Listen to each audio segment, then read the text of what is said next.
Alpha Circle are here, and they deserve congratulations for two reasons, one of which they don't even know yet, but one, they were the winner of the Toby Awards for their song Phoenix and Butterflies, and two, this is the 400th interview on my show, so congratulations.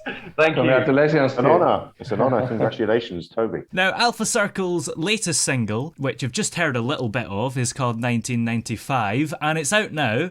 So, why 1995? Is that the year you were all born or something? Yes, it was. We just, we've never shaved. Yeah. In our dreams. In our dreams. It was a good year. Toy Story came out. Michael Jordan reintegrated himself into the NBA, and that's what the song's about. Next question. Well, I was going to ask about the genre, because it's all sorts, isn't it? It's disco, it's pop, there's a little bit of rock in there. Would you say it's more one than the others? I think we all just like dancing to it. So it's a little bit pop dancey, bit of funk in there with the guitar, and we just think of it as of a good time. I'm sure if you read into the lyrics, it's open to interpretations, isn't it? But just to have a good time and not worry about too much that's beyond your control, and think everyone can relate to a time where they were happy or dancing or going out. And, I guess if you can't do that, think of a good time and dance to it. Yeah. And would you think that the musical style would perhaps be different if it was called 1965, for example? Oh, you should have said 66, because we'd be celebrating England winning the World Cup. Yeah, that would be good. Yeah, probably, yeah.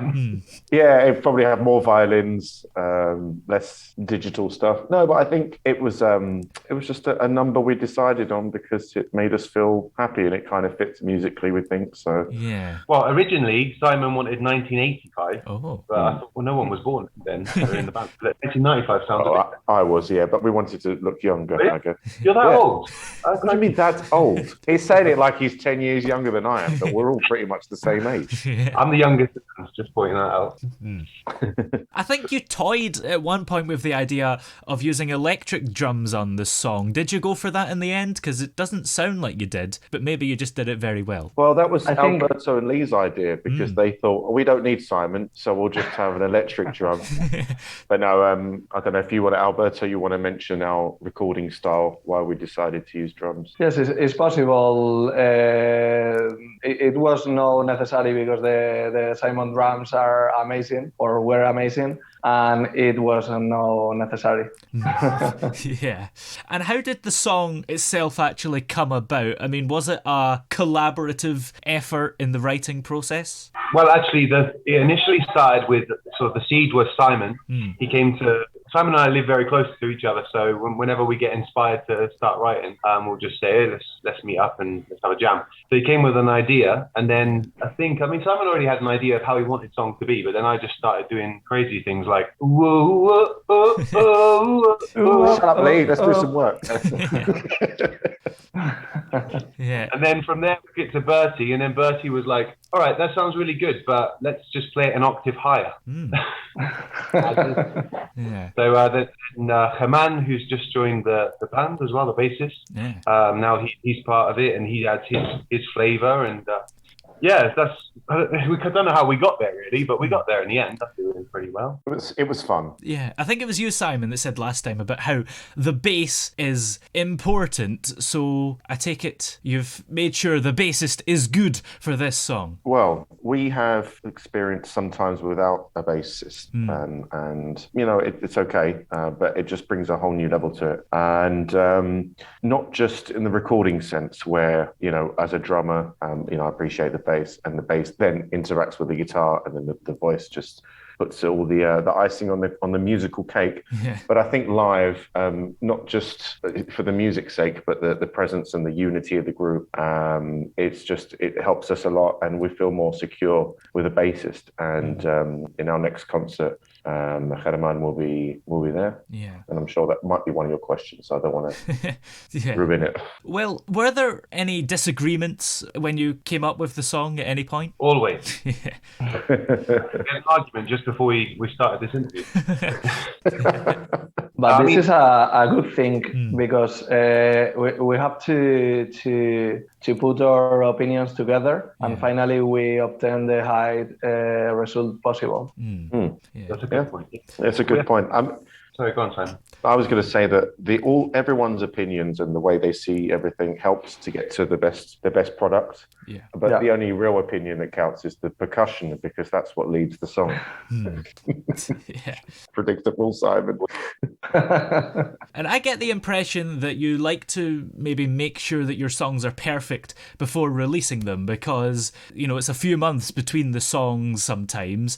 Is that what you do, or are you maybe just too busy to release loads? Well, we've just recently recorded. I think we got 4 ready for release, but we like to take our time with it. As I don't know about other bands, but we consider that each single should have its campaign and not be lost on an album, for example. It's taken a while for us to really become comfortable with the sound and confident of the sound we're creating. And I think Iker Arranz, who's our producer, has really helped us with that. And now we're working with him quite often. So now the machine's going a bit faster, it's running a bit smoother. Wouldn't you say, boys? Definitely. Yeah. And you seem to put a lot of effort into your social media and promotion. Is that something that you enjoy doing? Yeah. It's good to communicate with the people that are liking our status, our posts, or commenting or sharing stuff. We want to seem like we're an approachable band. You know, it's quite difficult sometimes with social media. If I want to have a conversation with Liam Gallagher, it's going to be quite difficult. Yeah. But we're at the stage where we like to think we're growing, especially now we won the Toby Awards, and that we can still interact with our fans, and people can come to the gigs and feel like they can come up to us and talk to us. Yeah, absolutely. Yeah. And let's talk about the Toby Awards, because your social media presence has kind of paid off when you won with 68.8% of the vote, which is just crazy. Incredible. It sounds like it was rigged, but it wasn't. So why did you say that with so much conviction, Toby? I don't know. It wasn't me that rigged it anyway. So that must have felt good to win with so much percentage. I think just winning, I think we couldn't believe it. Personally, I was here with my flatmate and we recorded a live reaction. Oh, did you? All the rage nowadays with the kids. Yeah. And we did a live reaction of the winners when you announced them. And you really milked it. It was a good 30 seconds, but it was worth it. Where can we see that live reaction? Is it public? Unfortunately, there was lots of profanity. Oh. In a good way. But yeah, it was such a shock that everyone started swearing in a good way. And it was amazing, you know, just so, you know, everyone, I guess, would like to appreciate and give thanks to all the people that voted and took the time to be nominated yes. to begin with, and then didn't really think that we'd get in the top 3, but then it was like 3rd place we weren't there, 2nd place, and then you said something like they've been on the show before, and I was like they did a little teaser. It was fantastic to get a bit of I don't know, someone appreciating our music and all the arguments that we have during the rehearsal process. Perfect. Worthwhile. Can I just Toby, can I just have a quick shout out to Angel, who was the producer of that song, Phoenix and Butterflies, at TRK Studios, as you know, he's very much part of us winning that, as we all are in the band. Yeah, absolutely. Muchas gracias, Angel. Gracias, Angel. Yeah. Gracias. And of course, the next year's Toby Awards, I guess you'll be automatically nominated as the defending champions, I think. Oh, got to put up a fight. Yeah, that's true. And of course, you're doing a concert in Madrid on the 11th of March. What can we expect from the concert? Tickets, as Lee's showing, and Alberto. There's a couple of things there.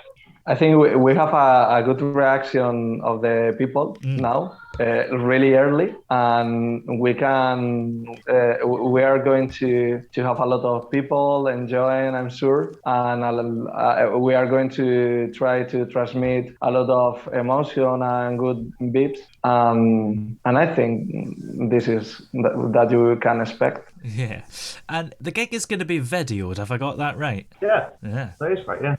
Yeah. We've got. We thought we should probably have some more content. To be honest, as you said, we're dominating our social media, so we need more content. So it's going to be filmed and hopefully use some footage as well for one of the forthcoming singles. Yeah, definitely. You perform unreleased stuff sometimes at your gigs, don't you, that you haven't actually recorded yet, right? That's right, yeah. We like to mix it up. And also, I think the reaction and the energy we feel off the crowd and how catchy it is, I guess, helps us decide which songs to choose, because we like to record the things that we like, and it means a lot to us. Yeah. Some of the songs have different meanings. But, you know, if there's a fan favorite, it kind of pushes us towards recording one of those songs because people ask for it. So that helps a lot. Yeah, that's a good idea to maybe test the waters and see if people like a song before potentially wasting your time recording it. Like a comedian would do with their jokes. They'll do like a closed gig or something and then take to the big stage. Yeah. I should probably do the same with my jokes, but I don't practice. I'm out.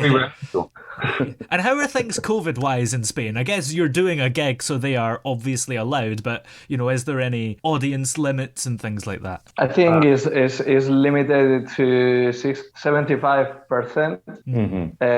And we used to try to take care about masks and the normal and the regular restrictions. But it's fine. Yeah. Well, the restrictions have kind of been waived somewhat. Yeah. To be fair, in the state we're in now, nearly everyone's been vaccinated, and the people that haven't, you know, don't need it, or, you know, whatever. So I think that we're coming to the end of that. There are obviously some things, some safety guidelines that we'll be following, but for the most part, we're expecting to be in the same position as the UK quite shortly. Yep. And what else have you got coming up? I guess you've recorded some songs. Are they going to be released soon? God, so much, Toby. So much. It's actually overwhelming, to be honest. We've got... So what's going on? After this interview, we're heading to rehearse for 4 hours. Wow. As we prepare for the concert on the 11th of March, which, like I said, if you have your tickets, get them quickly as they are selling out.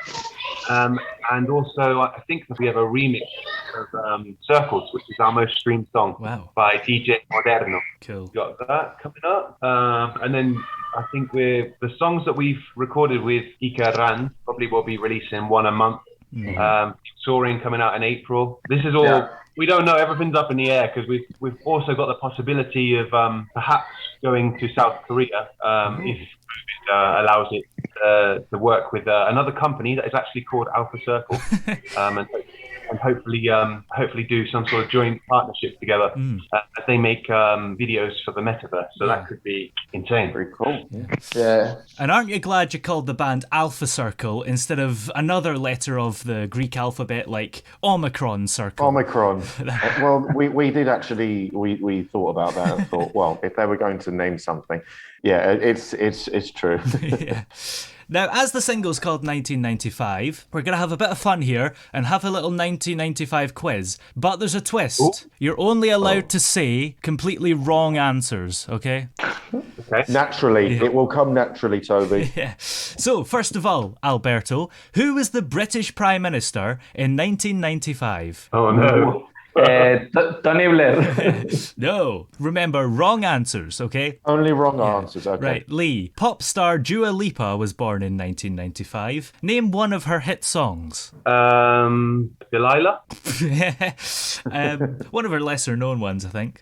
And Simon, Toy Story was released in 1995. Complete the quote. To infinity and... Bathwater dreams. That's right. And Alberto again. In 1995, Steve Fawcett became the first person to do what? To eat some cakes at the same time? I would love to be the first person to do that. And Lee, the first search engine service was founded in 1995. But what was its name? Yippee Dashy. Yeah, I remember that one. I think it kind of flopped. Very catchy. Yeah. And Simon, name the 3 most popular baby names in 1995. Mine, Not Sure, and English Bob. Yeah. Well, Alpha Circle's new song is called 1995, and it's out now on all major streaming platforms. And where can we get tickets for the gig, just to remind us? Well, you can contact us via any of our social networks, and we will be happy to make that a reality. But we only have about 25 left. So they've gone within a week. Wow. And it's been great, the reception of this. It's been a long time coming. It's been a couple of years since we had a big gig. So just get in contact and do it quick. Yeah. Well, many thanks for coming on today. Good luck with your future endeavours, and we'll speak soon, probably. Cheers, Toby. Thank you very much. Thanks. Thanks.